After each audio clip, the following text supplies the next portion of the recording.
Hi there, my name is Toby, and you might be surprised, or you might not, depending on your opinion of this. You might be surprised to hear that I haven't done any real sword play for quite a few years, and this is the very first time I've actually got the sword out and put it on camera.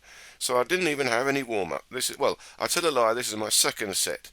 So I've done two freestyle sets on camera, just straight off, after probably 5 years of not really doing anything with the sword. And interestingly, to me, I've made an improvement. This is an improvement on the last time I was having a good practice with weapons. But I haven't done them for so many years. How can I have improved? This still amazes me, and I'm still always pleasantly surprised by this. And it's because of my training. I'm doing this body efficiency training, and it's so universal that it applies to anything.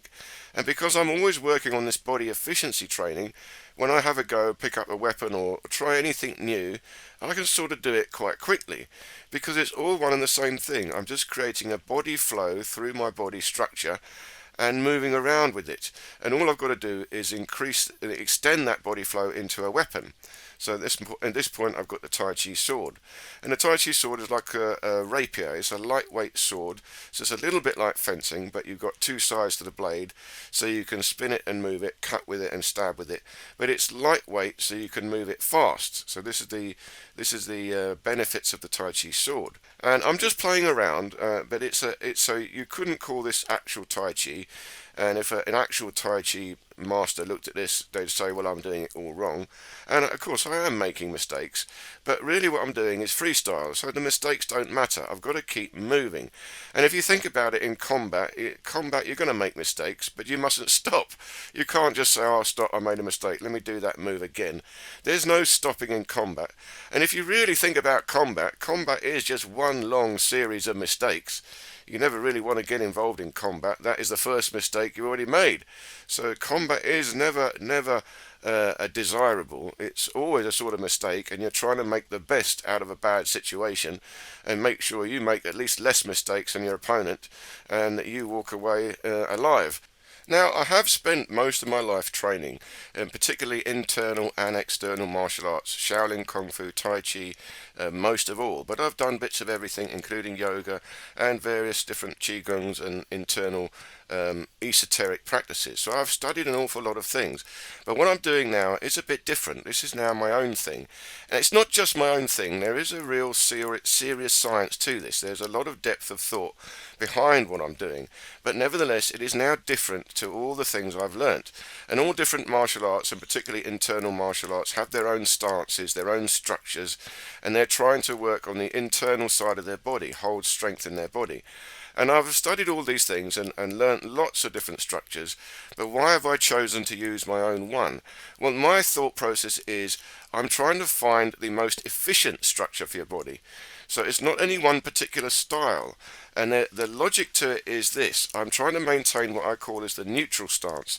I have a neutral spine, a natural spine, an S-curve in the spine. So I've got a slight backwards arch, and I'm trying to keep that as much as possible. I'm also trying to keep neutral hips and shoulders, so they're always in a mid position relative to the spine. And I'm moving around freely, but trying to keep springing back to this neutral position, because from this position, it's the midpoint of all movement. I can move evenly from this position. Now, this is different from Tai Chi and other internal styles because they talk a lot about sinking. They sink down into the structure, so they tend to tuck the pelvis under and straighten out the lumbar spine and sink down the shoulders. And then from there, they're in a relaxed position. Now, I'm doing this differently. I'm sinking down in the hips, but I am lifting up the shoulders. So this is different. Now, I'm doing this because I'm not bothered about gravity. I'm not trying to sink into gravity.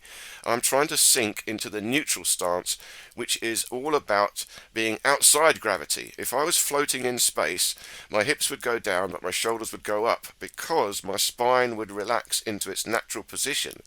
It wouldn't be affected by gravity.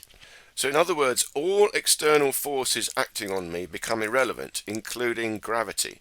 And if I can maintain this neutral stance, it's a power that comes from the core, the center, and the arms and legs are stretched away from the core, and they're both equal. Arms and legs move freely and equally, springing out from the core. So it's not to say I don't use gravity. I am using the gravity, the center line, but my arms and legs are light. They spring away from the core. I've got a bounce in my joints. So I hope you enjoyed this little thing. I'm going to do some more. I've got the other set of this, and I've also done some on samurai sword. So I'm going to do that next, so stay tuned for that one. But I hope you enjoyed that, and I look forward to seeing you in one of these other videos.